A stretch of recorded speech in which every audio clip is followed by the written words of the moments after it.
we've never had anything of this magnitude. Like building a new city. Electrical, plumbing, carpentry, tile, flooring, ceilings.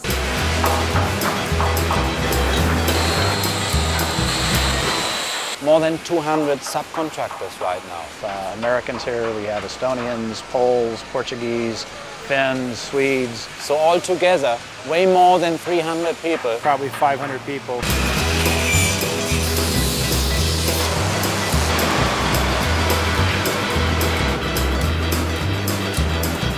We have to finish it today.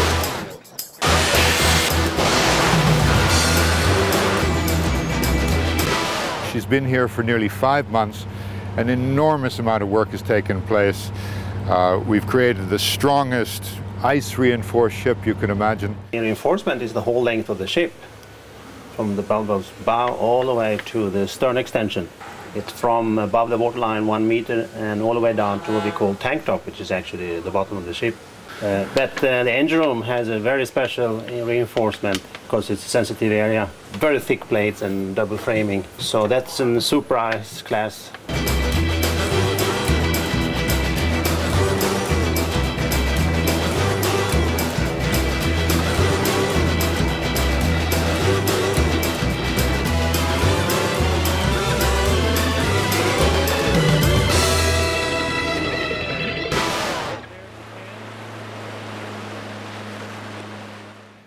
Welcome aboard the National Geographic Explorer.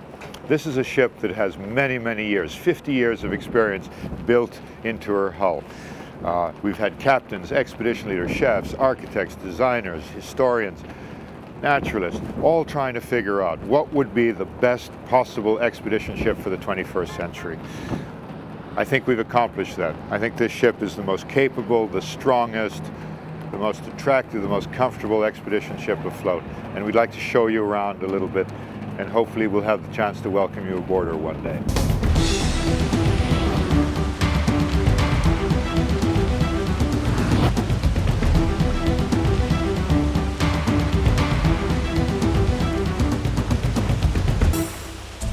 Several things that make an expedition different, but the most fundamental is this flexibility, that we have this spontaneity, that we don't have to follow a rigid schedule and have to be at a certain place at a certain time. So that if we were to see a pod of whales off the bow, we could stop the ship and spend an hour or so with the whales. And it's these kind of unexpected and unplanned moments that really often leave the guests the most exhilarated, and it's something that they take home with them.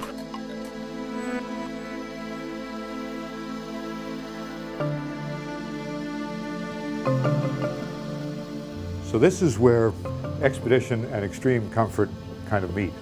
We decided that when we built the ship that the concept of expedition, being out in the world exploring, looking at all these great things, being in the world's wildest places, and a good measure of comfort were not a bad combination. And so we really endeavored, and I think succeeded, to make this an extremely comfortable, if not the most comfortable expedition ship. We have 80 different cabins on the National Geographic Explorer, different categories, sizes, all of them very nice. Really nice bedding, beautiful bathrooms, beautiful showers. I don't think there's anything you could ever want for. Many of the cabins have balconies.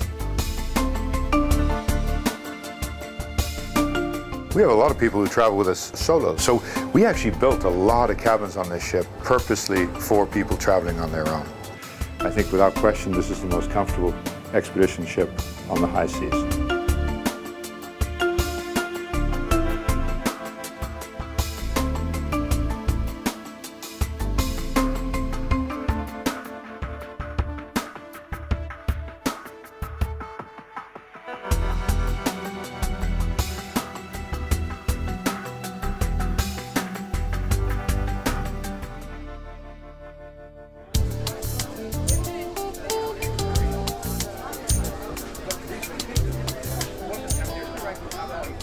I'm standing right in the middle of essentially a 17 by 17 meter room, a square room. At this center is where the expedition leader and whoever's communicating will largely communicate to our guests. Aside from being a very comfortable room, it's a pretty high-tech room. We have 6 large plasma screens so that really wherever you sit, you can get a view of whatever's being shown. Nobody will ever feel particularly distanced from those who are communicating with them, and I think that's a really, really nice feature.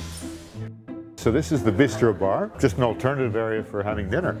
A little less formal, a little lower light, slightly different menu. What we decided to do on the ship was have 3 different places where you could eat. You can eat here, you could eat in the dining room, and then there's a hosted sort of dinner environment in the chart room. So this is the main dining room. This is where most folks eat. But it's the first ship we have where you can have dinner in 3 different places. So. Oh, you are wonderful. Oh, would you like a picture of the crew? Enjoy your dinner, everyone. This is a place you can come have coffee, drinks, what have you, any time of day. And it's got direct access to the outside. In here we have drawers full of charts that we can bring out and people can look at where we're going and look at the specifics relating to the geography. This is as high up as you can go on the ship. It feels kind of like a dome car on a train. It's really incredible to sit up here and just see the whole world around you practically.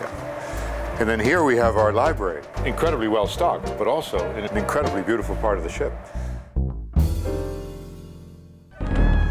This ship serves us very, very well. She's strong, she's big, she'll take the seas very, very well, yet she'll only take 148 guests. You know, people occasionally ask me, what makes this ship so special? Well, aside from the physical characteristics, which are indeed special, ultimately what makes her special are the people, both the people who come with us as guests and the people who work aboard. Welcome to the continent. There you go. Yay!